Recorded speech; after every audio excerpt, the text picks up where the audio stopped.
In February 1905, the co-founder of Stanford University died convulsing on a hotel floor in Honolulu, telling the people around her that she had been poisoned.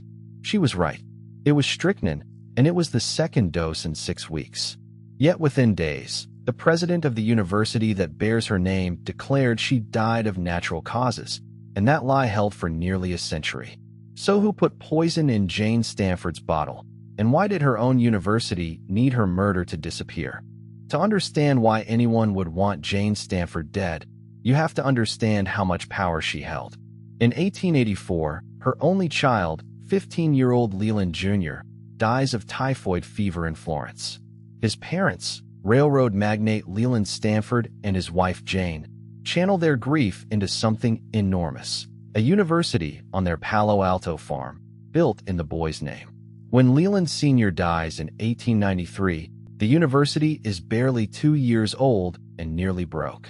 Jane keeps it alive almost single-handedly. She slashes household expenses, fights off a federal lawsuit against the estate, and accounts suggest she was even prepared to pledge her jewel collection to pay professors' salaries. By 1905, Jane Stanford is 76 years old and one of the most powerful women in America. She effectively controls the university, its money, its board, its direction.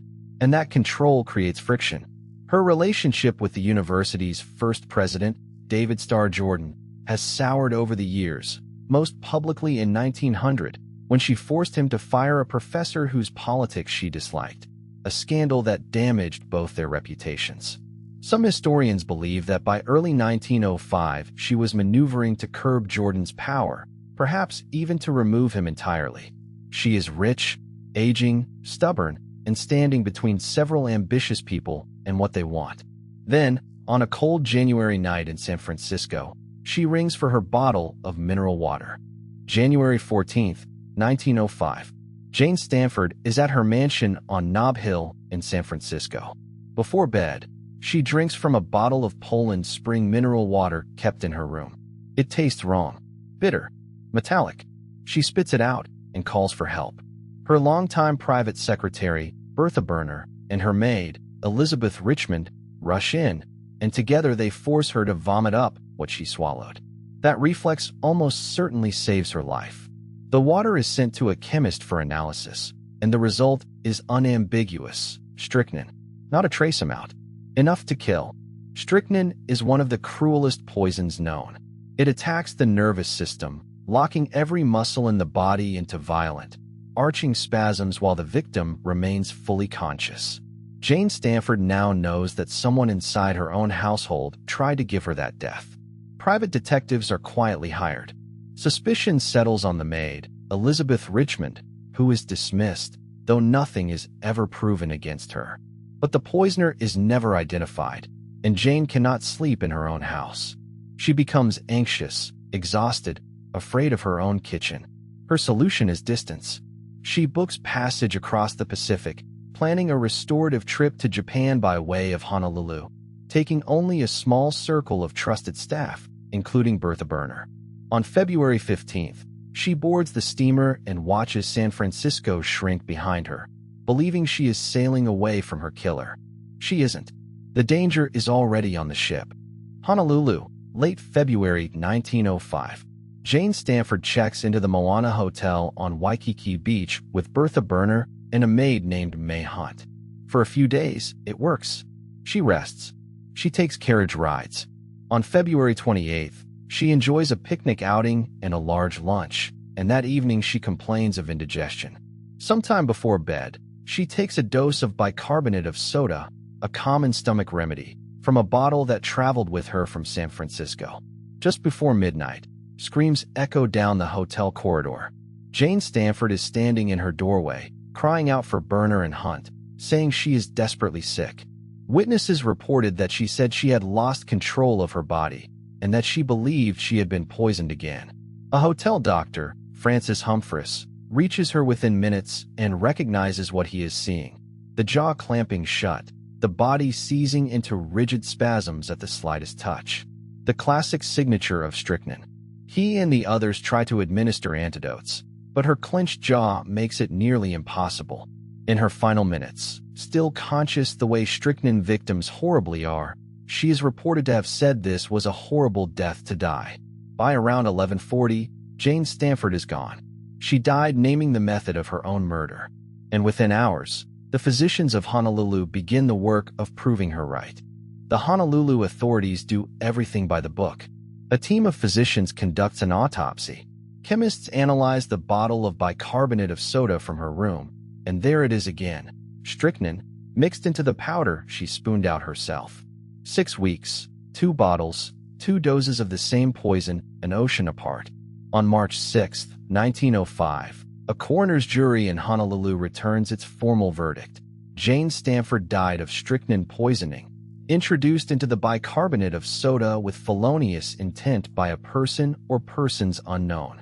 That is a legal finding of murder. The doctors who watched her die are certain. The chemistry is certain. The jury is unanimous.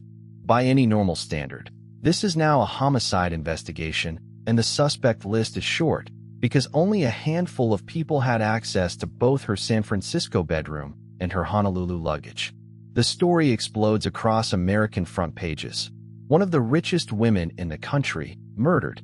But back in California, the people who control her legacy are reading those headlines with something other than grief.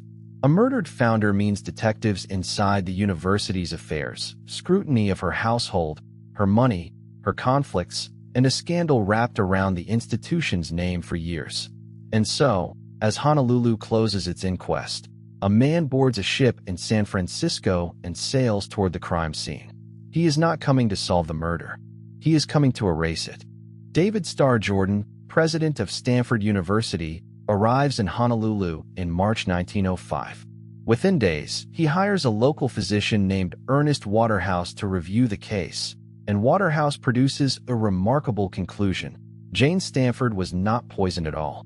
She died of heart failure, he suggests, brought on by overexertion and that heavy picnic lunch.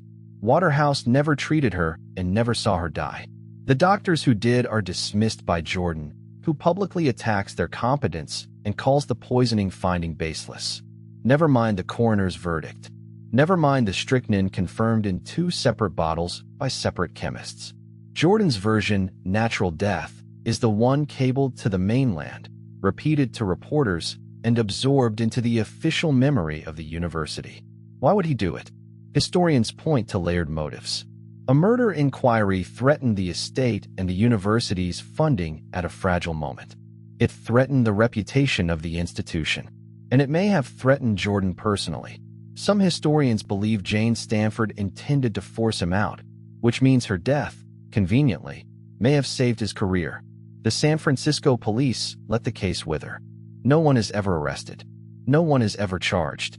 Jane Stanford is buried in the family mausoleum on campus. Her murder officially downgraded to a rumor. Bertha Berner, the secretary who stood beside her at both poisonings, collects a $15,000 bequest and lives out a quiet life. And the file stays closed for 98 years, until a Stanford doctor pulls the old records. In 2003, Robert Cutler, a Stanford neurologist, goes back to the original autopsy reports, the toxicology, and the inquest testimony, and publishes his conclusion. The medical evidence is overwhelming. Jane Stanford was murdered with strychnine, exactly as the Honolulu doctors said, and the natural death story was indefensible even by the standards of 1905. Then, in 2022, Stanford's own historian Richard White takes the case further in a full-scale investigation. White argues that the cover-up was real and coordinated, reaching from Jordan into San Francisco's notoriously corrupt police and political machine. And he names the person he believes most likely mixed the poison. Bertha Berner, the devoted secretary, the only person present at both poisonings, a woman with access to every bottle, financial expectations in the will, and, White suggests, possible help from others in the household. It is a historian's verdict, not a court's. Berner was never charged with anything, and she died in 1945 with her reputation intact, having even written an affectionate memoir of her employer. After more than a century, no one can be convicted. But the central facts are no longer disputed by the historians who have studied the case. Jane Stanford was poisoned twice, she was murdered, and the institution she built helped bury that truth. Which leaves one last uncomfortable question. What do you owe a founder whose murder you erased? Jane Stanford's name is carved over the gates of one of the world's great universities. Yet for nearly 100 years that same institution called her murder a natural death, because the truth was inconvenient for the people who inherited her power. Her story is a reminder that institutions protect themselves first, and that the historical record is only as honest as the people willing to reopen it. This has been case file number 019. The file is now closed. The next case file is already open, so subscribe now so you don't miss it.